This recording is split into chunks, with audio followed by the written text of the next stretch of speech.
Hi guys, I'm Steve Richert. This is episode 30 of the AdventureRx. As you can see, I am back in our trailer, which is still not mobile yet because we haven't gotten the vehicle registered, but hopefully within the next couple of days we're going to have that done and be on the road to California and some cooler temperatures.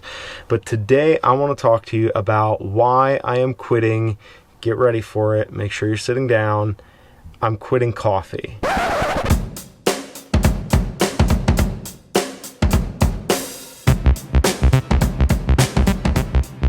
So recently I announced on the Living Vertical Facebook page that I am no longer going to be drinking regular caffeinated coffee. And it's kind of interesting when you make that kind of announcement, how personally some people take it. I feel like some people are kind of joking, but they're also not joking when they, have these reactions of horror and, moderate disgust about the fact that you would leave the coffee cult.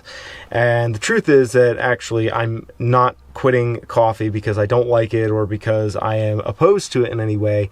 Quite the opposite. I love coffee. But recently I decided that I'm going to start training to climb El Capitan in Yosemite.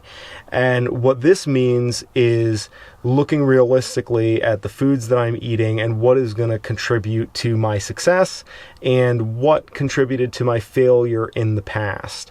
Now, in the times that I've done big wall climbing and I've been up on a wall for an extended period of time, as opposed to shorter, more intermittent types of climbs where I'm, on the rock and then on the ground back and forth, the biggest failure point in my climbing has been that I would get dehydrated and that I would get cramps and that I would just get crushed by my muscles locking up and I wouldn't be able to function.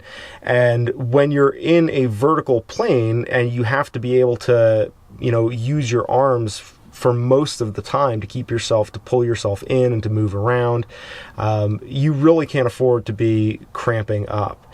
And one of the biggest constraints when you're climbing a wall is how much stuff you're going to bring with you. What's the weight that you're going to carry? And ultimately, having enough water to stay hydrated so that you're not cramping up all the time is a big trade-off. It's a sacrifice because, water is really, really heavy. And so, when you're bringing water with you, you have to make sure that you don't have any more than you need. Otherwise, it'll weigh you down. Now, one of the things that I've noticed since I'm on a ketogenic diet, which is low carb, high fat, I eat no bread, no pasta, no rice, none of that stuff. I eat leafy green vegetables that have very few carbs. I eat fish, a little bit of dairy, coconut oil, nuts and seeds, predominantly a little bit of red meat here and there too. And so my diet is mostly fat and protein. And when you're on a low carb diet, you actually wind up losing a lot more of your water. You pee a lot more and in larger volumes. And that means that while I get some significant benefits in terms of my athletic performance, and as that performance relates to my management of my blood sugar and my type 1 diabetes, that the trade-off is that you have to be really, really careful to stay on top of hydration because you're more prone to dehydration on that low-carb diet. And having your blood sugar balanced won't do you much good if you're dehydrated, because then you can bonk, and being alone or relatively isolated on a big wall and being dehydrated, and even if you have water to drink at that point, the time that it takes to get rehydrated and to feel good enough to continue climbing and to stay moving and function and do all the things that you need to do in that type of environment, which is kind of strenuous, that's not a risk that I want to take. And so basically, since I'm at higher risk for dehydration to begin with, I want to stack the deck in my favor. And I feel like getting rid of coffee is something that is a trade-off. It's worth it to have less of a burden that I have to carry in terms of staying hydrated if I'm not drinking coffee, which dehydrates me and makes me lose water even faster. So for me, it's really a matter of performance and trading that off. I'm really interested to see what's going to happen because right now I'm in Utah. I haven't been able to do a whole lot of climbing out here because right now, today, it's like 102 degrees. Probably hotter in the trailer because the trailer is not sitting in the shade. And I thought it would give some good perspective for me to be able to sit in here in like the 100-degree heat and talk about how I'm quitting coffee and why.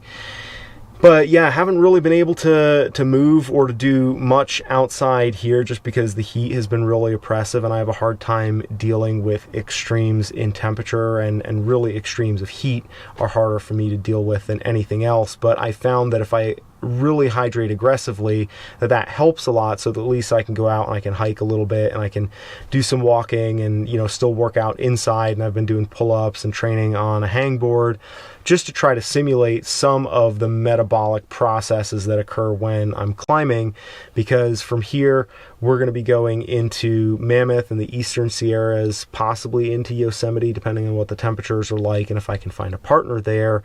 And this is really, in the next couple of weeks, this is really going to kick off my training for El Cap. And I'm hoping that I'm able to start taking a run at El Cap in the fall. So if I can find a partner, or I may decide to try to do it solo, which would be a whole nother project really in itself, because climbing without a partner is a lot harder and a lot more work. But bottom line is I'm going to really make my first solid effort once I've trained for a couple of months over the summer. And of course, training and traveling and climbing, that's all going to be happening here on the AdventureRx. So if you're interested to see how this happens and you want to see kind of what sort of challenges and hurdles I'm overcoming with my diabetes as I bring that into the vertical world, make sure you subscribe to this channel, give this video a thumbs up, and we will see you on the next episode of the AdventureRx.